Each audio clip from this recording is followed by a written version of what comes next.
Nahum, chapitre 1. Oracle sur Ninive. Livre de la prophétie de Nahum, d'Elkosh. L'Éternel est un Dieu jaloux, il se venge. L'Éternel se venge, il est plein de fureur. L'Éternel se venge de ses adversaires, il garde rancune à ses ennemis. L'Éternel est lent à la colère, il est grand par sa force. Il ne laisse pas impuni. L'Éternel marche dans la tempête, dans le tourbillon. Les nuées sont la poussière de ses pieds. Il menace la mer et la dessèche, il fait tarir tous les fleuves. Le Basan et le Carmel languissent, la fleur du Liban se flétrit. Les montagnes s'ébranlent devant lui, et les collines se fondent. La terre se soulève devant sa face, le monde et tous ses habitants. Qui résistera devant sa fureur? Qui tiendra contre son ardente colère? Sa fureur se répand comme le feu, et les rochers se brisent devant lui. L'Éternel est bon, il est un refuge au jour de la détresse. Il connaît ceux qui se confient en lui. Mais avec des flots qui déborderont, il détruira la ville, et il poursuivra ses ennemis jusque dans les ténèbres. Que méditez-vous contre l'Éternel? C'est lui qui détruit. La détresse ne paraîtra pas deux fois. Car entrelacés comme des épines, et comme ivres de leur vin, ils seront consumés comme la paille sèche, entièrement. De toi est sorti celui qui méditait le mal contre l'Éternel, celui qui avait de méchants desseins. Ainsi parle l'Éternel. Quoique intacts et nombreux, ils seront moissonnés et disparaîtront. Je veux t'humilier, pour ne plus avoir à t'humilier. Je briserai maintenant son joug de dessus toi, et je romprai tes liens. Voici ce qu'a ordonné sur toi l'Éternel. Tu n'auras plus de descendants qui portent ton nom. J'enlèverai de la maison de ton Dieu les images taillées ou en fonte. Je préparerai ton sépulcre, car tu es trop léger. Voici sur les montagnes les pieds du messager qui annonce la paix.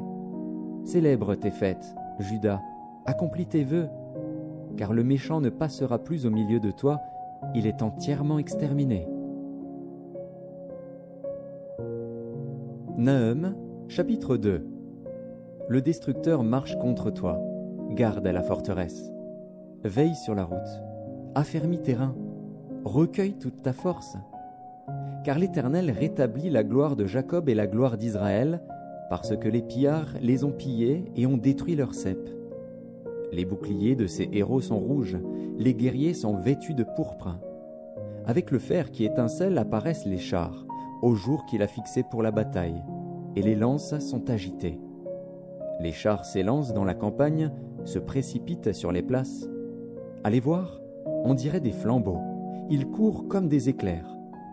Il se souvient de ces vaillants hommes, mais ils chancellent dans leur marche. On se hâte vers les murs, et l'on se prépare à la défense. Les portes des fleuves sont ouvertes, et le palais s'écroule.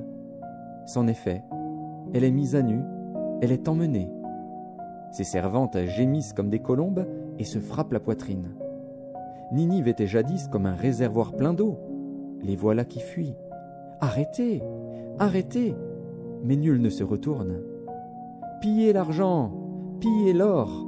Il y a des trésors sans fin, des richesses en objets précieux de toute espèce. On pille, on dévaste, on ravage, et les cœurs sont abattus, les genoux chancellent, tous les reins souffrent, tous les visages pâlissent. Qu'est devenu ce repère de lions, ce pâturage des lionceaux, où se retirait le lion, la lionne, le petit du lion, sans qu'il y eût personne pour les troubler? Le lion déchirait pour ses petits, étranglait pour ses lionnes. Il remplissait de proies ses antres, de dépouilles ses repères. Voici, j'en veux à toi, dit l'Éternel des armées. Je réduirai tes chars en fumée, l'épée dévorera tes lionceaux, j'arracherai du pays ta proie, et l'on n'entendra plus la voix de tes messagers.